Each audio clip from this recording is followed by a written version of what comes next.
You've figured out when and where you're getting married. You've figured out who you're inviting. You've created your budget and your vision. What comes next? In this video, I'll be walking you through step number 2 of 7 steps to planning and creating a wedding you love.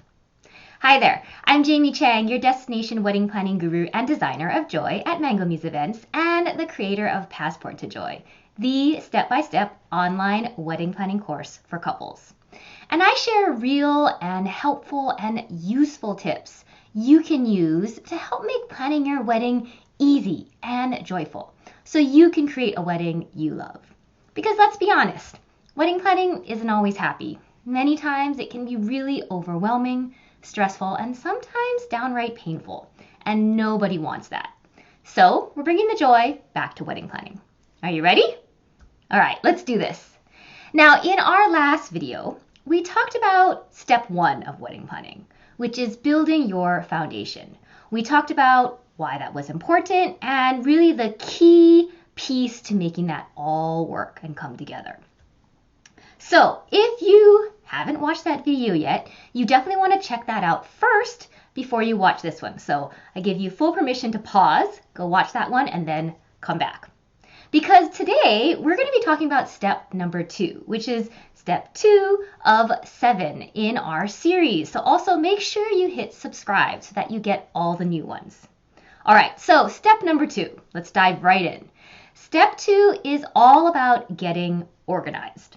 So there are a lot of details when it comes to your wedding. You know, everything from what time the caterer is supposed to arrive to the items you need to be pulling together and bringing to, figuring out which photographer you want to hire. So many things going on.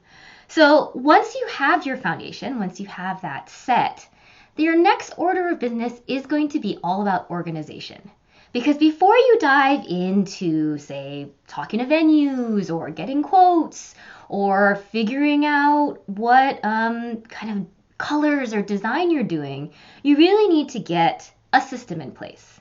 And what this system is for is to help you stay organized once all that stuff comes in. Because I promise you, there's going to be a ton of stuff, a ton of communication, a ton of back and forth, a ton of paperwork as well. And you need a system to keep that all organized so that it doesn't come back to bite you in the butt when you're right smack in the middle of planning.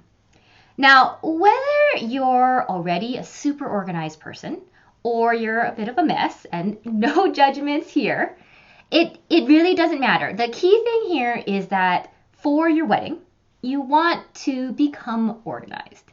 Because once again, it's just going to make it so much easier for you when you're actually planning your wedding.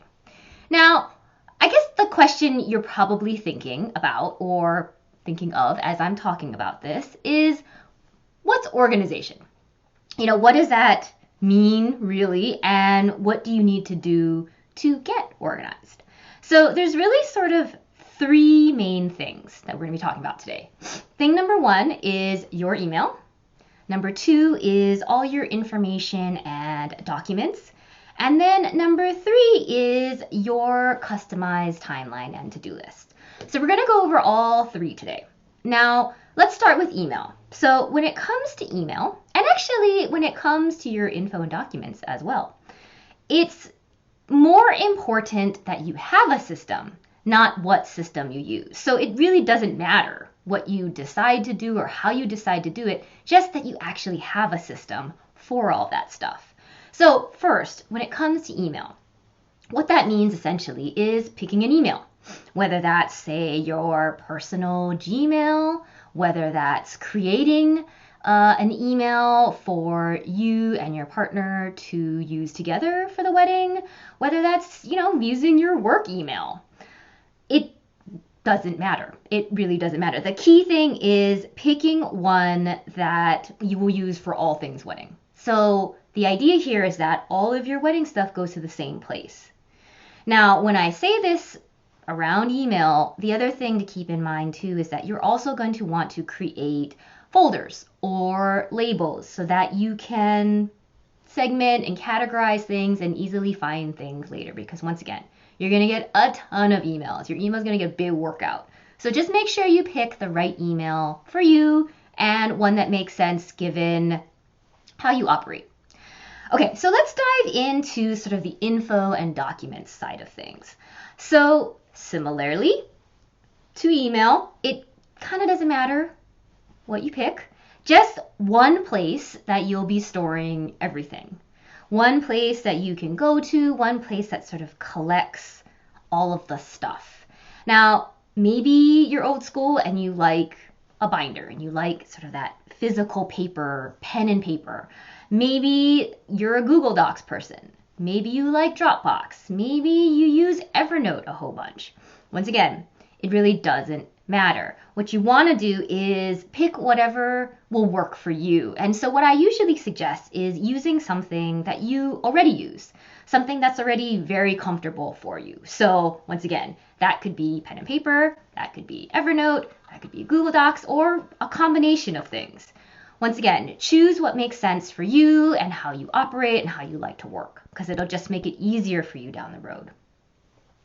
Now, when it comes to your timeline, this is sort of the bigger of the three, if you will. When it comes to your timeline, it's just super duper important that you create your own customized timeline. So what does that mean here? Okay, so there are like 10 bajillion free timelines out there in the universe, on the internet, and they're all super generic because, they're meant for sort of the average couple. But the problem with that is that it doesn't necessarily work for you. It doesn't mean that all those things on there, make sense for you. It may not apply, or things could be in the wrong order, or it isn't specific to you, your wedding, and your needs. So it's not super helpful, if we're being honest. How to make it helpful, though, is to make it customized. So customize it to you, to your needs, to what's important to you. And I go over this in great detail in Passport to Joy. But the big tip that you can use just right now is to ignore the sort of generic time frames. And here's what I mean by that is in most timelines, they'll have, say, do XYZ by 9 months or do XYZ by 4 months. Basically, you want to ignore those. Ignore those time frames. And instead, what you want to do is take a look at those different action items, and in particular, your vendors, and rearrange them. Rearrange them based off of their importance to you and based off of your vision and what matters to you and the wedding you're looking to create. Now, this will take a little bit of time, but in the end, you'll end up with something that makes just a lot more sense for you and your wedding and an actual plan for your planning.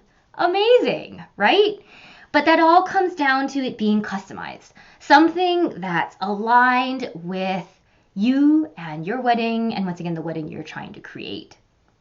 And then once you've created that timeline, once you've made that plan for your planning, then you are ready for step number 3. Yay! So make sure you work through this, get your email in order, get your info and documents, get that system in place, and then create your customized timeline. And once you have that, then we can move on to step number 3, which is going to be obviously 3 in 7, which we'll be covering in our next video. So make sure you subscribe so that you get the new one. All right, now I want to hear from you. So what organizational system will you be using and why? Let me know in a comment below. And if you enjoyed today's video, please like it, give us some thumbs up. You can check out our other wedding planning videos for even more tips. And remember, hit the subscribe button so that you can get all the new ones. And if you want help getting organized and helping create that custom timeline, in addition to help through the entire wedding planning process, please check out my online course, Passport to Joy. You can find all the links below, because you deserve to enjoy your engagement no matter what your budget is. Thanks so much for being here, and I'll see you next time.